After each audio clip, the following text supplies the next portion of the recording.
বাবার চোখে ঘুম নেই কেন? ঘুমোবে না সোনা? এসে না ঘুমাও। ও হটস্পট অন করবো? ঘুমা ঘুমা ঘুমা ঘুমা ঘুমা রে।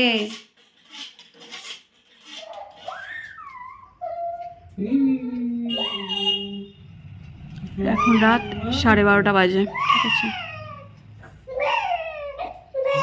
থামাও থামাও থামাও থামাও থামাও। আমার কোলে দিয়ে কি হবে? থামাও, ঘোরাও ঘোরাও ঘোরাও, লাল হয়ে যাচ্ছে ঘোরাও। আমি তো সবসময় ঘোরাই, ঘোরাও, থামাও। হ্যালো বন্ধুরা, কেমন আছো তোমরা সবাই? আশা করছি সবাই খুব ভালো আছো। আমরাও বেশ ভালো আছি। নতুন ব্লগে সবাইকে ওয়েলকাম। ইন্ট্রোটা অনেকটা দেরি করেই দিলাম, দেখতেই পারলে আমাদের পরিস্থিতি। আমরা এখন এরকমই করছি রাত বিরাতে। দেখো এখন 1টা বেজে গেছে আর তোমাদের গপু সোনার চোখে কিন্তু একদম ঘুম নেই। মা গপুকে দোলনা চড়াচ্ছে আর গপু কিন্তু বেশ তাকিয়ে তাকিয়ে দোলন চড়ছে। আর যখনই দোলনাটা অফ করে দিচ্ছে তখনই কিন্তু আবার কান্না শুরু। এইভাবেই সারা রাতটাই কাটাতে হচ্ছে। কারণ এখন প্রায় 1টা তো বেজে গেছে, কতক্ষণে ঘুমোবে তার কোনো ঠিক ঠিকানা নেই। এখন যে আমি ভিডিওটা এডিট করছি সেটাও কিন্তু গপু ঘুমানোর পরই। 1 দিন 2 দিন আমার গ্যাপ হয়ে যাচ্ছে আর ওর জন্যই বিশেষ করে ওকে টাইম দিতে দিতে আমি ভিডিও এডিট করার একটুও টাইম পাচ্ছি না। প্রথম থেকে তোমাদের দাদাভাই অনেকক্ষণ ধরে ওকে ঘোরালো, কিন্তু তবুও কান্নাও থামছে না আর ঘুমোচ্ছেও না। কি করব ব্যাস দোলনায় চড়িয়েছি, তাও কিন্তু কান্না একটু হলেও থেমেছে। কিন্তু ওর না খুব গরম লেগে গেছে। আজকের ওয়েদারটা গরম না ঠান্ডা বোঝাটা খুব মুশকিল। বাইরে মেঘলা কিন্তু গরম ভালোই লাগছে। ও কন্টিনিউ এত ঘেমে গেছে কি আর বলবো। লাস্টে ওকে পাউডার দিয়ে রাখলাম। তারপরে দেখো এই একটা নর্মাল জামা, আমি হালকা জামা পরিয়ে রেখেছি, সোয়েটার পরানো ছিল, দেখলাম পুরো ঘেমে গেছে বলে আবার সোয়েটারটাকে খুলে দিলাম। আর দেখো এখন পুরো রিল্যাক্সে ও দোলনা চড়ছে। যাই হোক, ওকে আমি ভিডিও করছি, ও কিন্তু তাকিয়ে রয়েছে ভিডিওর দিকে। ও বেশ রিল্যাক্সে দোলনা চড়ছে। তাও বাবা কাঁদিস না, এখন 1টা তো প্রায় বেজে গেছে, কখন যে আমরা ঘুমোবো তার কোনো ঠিক ঠিকানা নেই। ও যদি না ঘুমোয় আমরা কি আর ঘুমোতে পারি বলো? মাও ওপরে চলে এসেছে, মাও এসে অনেকক্ষণ ধরে ঘুম পাড়ানোর চেষ্টা করছে। সকালবেলা ঘুম থেকে উঠেই গপুর যত্ন নিতে হয়। যাই হোক, ওকে পুরো ফ্রেশ করিয়ে দিয়েছে আর এখনও দোলনা চড়ছে। আর তাড়াতাড়ি করে আমার টুকিটাকে কাজগুলো আমি করে নিয়েছি। এখন গপুকে স্নান করাবো, তার আগে ভাবলাম একটু ব্রেকফাস্টটা করে নিই। এখন 12টা বেজে গেছে, এখন আমি ব্রেকফাস্ট করছি। যাই হোক, উষ্ণ গরম জল কাটি ওর মাথাটাকে ধুইয়ে দেবো। আর 2-1 দিন পরই আমি স্নান করাচ্ছি, কারণ আমি তো সেরকমভাবে স্নান করাতে পারি না, একটু ভয় লাগে। প্রথম তো যদি স্লিপ কেটে পড়ে যায় হাত থেকে। তো দেখো ওকে আমি মাথা ধুয়ে দিচ্ছি আর খুব কান্না। কেন কাঁদছে? একটু ঠান্ডা ঠান্ডা লাগছে তাই জন্য। বাট উষ্ণ গরম জল কাটিয়েই কিন্তু, এটা রোদে দেওয়া ছিল জলটা, রোদে দেওয়া জলটাই মানে ওকে জল কাটিয়েও মাথাটা ফার্স্টে ধুয়ে দিয়েছি। দেখলাম মা এভাবে করতো, তাই আমিও চেষ্টা করছি এইভাবে করার, কারণ যাতে কানে না জল ঢোকে। কারণ আমি তো সেরকমভাবে খুব যে ভালো পারি সেটা না, এখন এই বাড়িতে রয়েছে যতটুকু পারছি। আর ও ঠান্ডাটা আগের তুলনায় অনেকটা কমে গেছে, অনেকটাই কমেছে। ডক্টরের কাছে যখন ডক্টর ওষুধ দিল অনেকটা কমে গেছে, তো তাই জন্য। আর এখন দেখো ওকে বসিয়ে দিয়েছে স্নান করাতে। আর কি যে কান্না, তোমাদের কি আর বলবো, ভীষণ কান্না করছিল।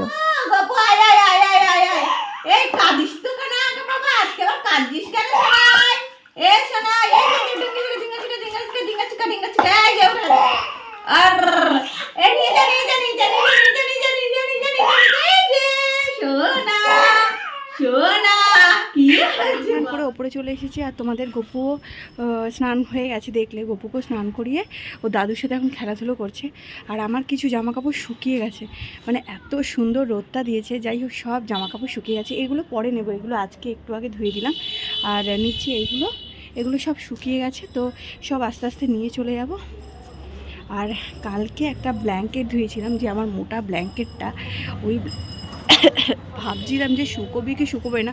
কালকের ওয়েদার এত বাজে ছিল, তো তা সত্ত্বেও দেখলাম আমি ধুয়ে দিয়েছি। কারণ আবার যখন এই কদিন পর আমি বাড়ি যাব, আবার অনেক দিন পর আসবো এখানে, তো যে ব্ল্যাঙ্কেটটা না খারাপ হয়ে যাবে। কেননা আগের বছরও আমি সেরকমভাবে ধুতে পারিনি, কেমন একটা গন্ধ হয়ে গেছিলো।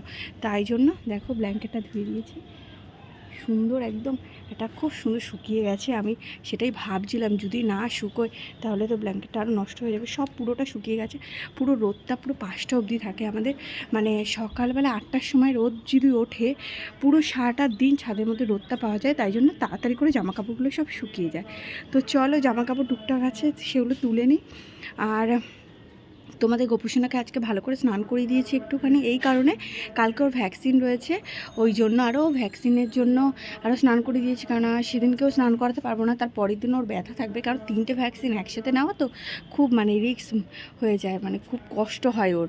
আগের বার তো ভীষণ কান্নাকাটি করেছিল, সবাই আমরা কোলে নিয়েই বসেছিলাম সারা রাত, তো এইবারও তাই করতে হবে। তো বাড়িতেই যাব ভ্যাকসিন নিয়ে আসতে, ফোন করেছিল আমাকে, তো যাব। চলো আগে তাড়াতাড়ি করে কিছু জামা কাপড় আছে গুছিয়ে গাছিয়ে নিই, তারপরে তোমাদের সাথে কথা হচ্ছে। আজকের ওয়েদারটাও এত ঝলমল করছে, আর রোদের তাপ দেখেছো, ভীষণ তাপ রোদের, কি দারুণ। তার মধ্যে আমার সব জামা কাপড় যখন শুকিয়ে যায় না, আমার খুব মজা লাগে। আর এখানে দেখো জামা কাপড় দিয়ে রেখেছি, এইখানে সব রয়েছে, এই পাশে রয়েছে। মানে জামা কাপড় না শুকোনো পর্যন্ত না একদমই ভালো লাগে না, তখন ভেজে ভেজে ভেজে ভেজে থাকে। তো যাই হোক, এখানে শুকিয়ে গেছে, আর এই জামাটা পুরো ব্ল্যাঙ্কেটটা সুন্দর শুকিয়ে গেছে, টান টান করে একদম দিয়ে দিয়েছিলাম। দেখেছো, এটা আমার বিয়ের সময় আমার মা আমাকে দিয়েছিল ব্ল্যাঙ্কেটটা, এটা বিয়ের ব্ল্যাঙ্কেট আমার। তো যাই হোক চলো, এখানে কিছু জামা কাপড় রয়েছে, তাড়াতাড়ি করে ভাঁজ করে নিই, আর একটু পরেই কিন্তু গপু কান্না শুরু করে দেবে। ওর খিদে পেলে তো 2 মিনিট ওকে রাখা যায় না, ও এত কান্না করে। যাই হোক, এখন তো বিকেল হয়ে গেছে। হ্যালো গাইস, দেখো আমরা একদম রেডি হয়ে গেছি ভিডিও করার জন্য, আর তোমাদের গপুকেও রেডি করে দিয়েছে। সরো তো সরো, তোমাদের দাদাভাই বলেছে আজকে ভিডিও করবে না, আরাম করতে হবে না, কিন্তু আমি আর তোমাদের গপু তো ভিডিও করার জন্য একদম এক্সপার্ট।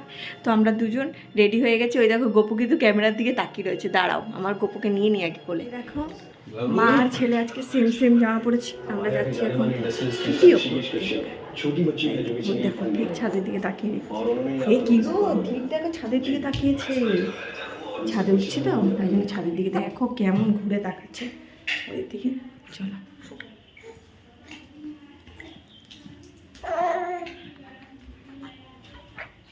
অনেক দিন হয়ে গেছে বেরোই না, ভিডিও করার পর তোমাদের দাদাভাই অফিস থেকে চলে এসেছে, আর ওকে বললাম চলো আমরা একটু ফুচকা খেতে যাব। আমি তো অনেক দিন ফুচকা খাইও না, আবার এরপর খেতেও পারবো না, তাই জন্য রেডি হয়ে গেছি। ফাইনালি রেডি হয়ে গেছি, তাড়াতাড়ি করে রেডি হলাম, জাস্ট সোয়েটারটা পরে নিয়েছি, একটু যাবো ফুচকা খেতে। অনেক দিন আমি হয়ে গেছে ফুচকা খাই না, মানে প্রেগনেন্সির পর থেকে সেরকমভাবে ফুচকা খাওয়াই হয়নি। আর খেয়েছি হলো বাড়িতে কিছুদিন আগে খেয়েছিলাম, বাট টক জল ছাড়া। অ্যাকচুয়ালি ফুচকা টক জল না খেলে একদমই কিন্তু ভালো লাগে না, কিন্তু খেতে পারবো না তাই জন্য খাইনি। তো আবার যেহেতু আবার একটা প্রবলেম আমার আসতে চলেছে, তাই ভাবলাম একটু ফুচকাটা খেয়েই নিই, কারণ তখনও আমার কিন্তু অনেক দিন রেস্টে থাকতে হবে। তাই জন্য তোমাদের দাদাভাই অফিস থেকে চলে এসেছে, আর গপুকে খাইয়ে দাইয়ে একদম ঘুম পাড়িয়ে দিয়েছি। বেশি টাইম নেওয়া যাবে না, 15 থেকে 20 মিনিটের মধ্যে আমাদের ঘুরে আবার রিটার্ন আসতে হবে, যাতে ও না ওঠে আর না কান্না করে। মায়ের কাছে রেখে যাব। তো চলো পুরো ব্লগ দেখতে থাকো আর সঙ্গে থাকো। দেখো মানে মা হয়ে অবস্থাটা দেখো, জাস্ট কিচ্ছু সাজতেও পারলাম না, জামাটা পরে উপর থেকে সোয়েটারটা গলিয়ে নিয়েছি, বেরাও চলো।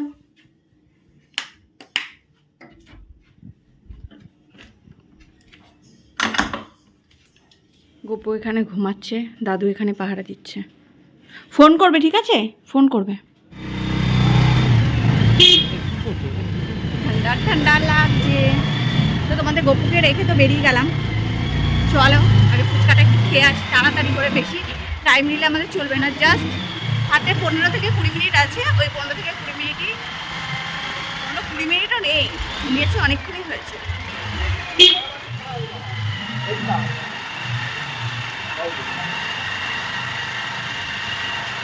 ও কান্না করলে কেউ রাখতে পারে না। এই বাড়িতে গপুকে রেখে এখনও পর্যন্ত কোথাও বেরোয়নি, আর ভাবলাম অনেকদিন তো ফুচকা খাই না, তাই জন্যই একটু বেরোলাম। আর বাড়ি থেকে একদমই সামনে চড়কতলা, আমাদের বাড়ি থেকে যে সামনেই একটা ফুচকার দোকান আছে, তো ওই কাকুটার কাছেই যাব ফুচকা খেতে। কিন্তু মনে হয় কাকুটা বসবে কি বসবে না, অনেক দিন আসি না। তো যাই হোক, একটু বাইরে বেরোলে ভালোই লাগে, আর তার মধ্যে না আজকে দেখলাম একটু বাইকে বসলে না একটু ঠান্ডা ঠান্ডাই লাগে, তাই জন্য পুরো মাফলারটা আমি জড়িয়ে নিয়েছি, মানে আমার স্টোলটাকে পুরো কানের মধ্যে জড়িয়ে নিয়েছি। আর দেখলাম যে ওখানে আবার ফুচকা নেই গিয়ে।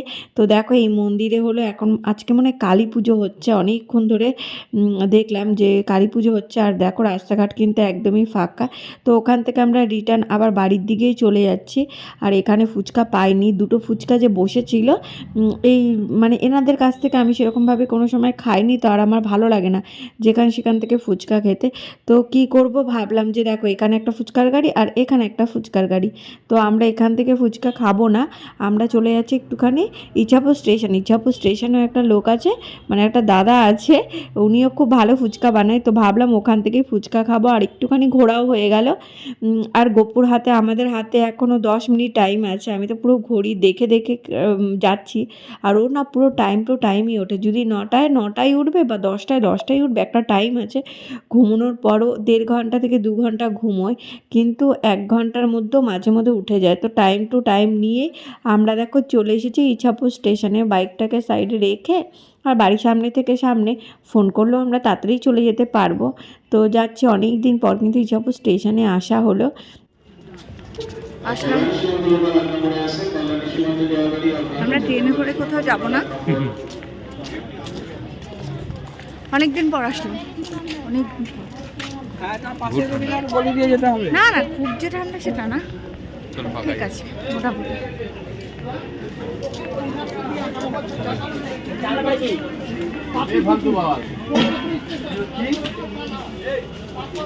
ফাঁকাই আছে, চাপা চাপ চাপ চাপ।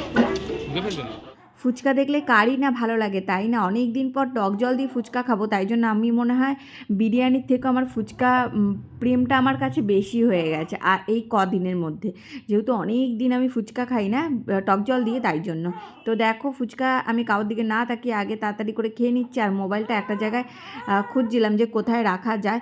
তো যাই হোক, তোমাদের দেখো ভিডিও এডিট করতে করতে হয়ে গেছে, গোপুর কান্নার আওয়াজ। 10 টাকা 20 টাকা ফুচকা খেয়েও পোষালো না, একদম অল্প দেয়। মানে আমাদের ঝিলপাড়ের মতো তো ফুচকা দেয়নি, সত্যি বলতে আমার খুবই ভালো লাগে আমাদের ঝিলপাড়ে 10 টাকা 10টা ফুচকা। এখানে 20টা ফুচকা খেয়েও, মানে 20 টাকার ফুচকা খেয়েও মন হলো না। নারকেলি কুলগুলো কি দারুণ লাগছে, বাড়িতে সেদিকে নারকেলি কুল এসেছিলো, ভেবে লাগছিল।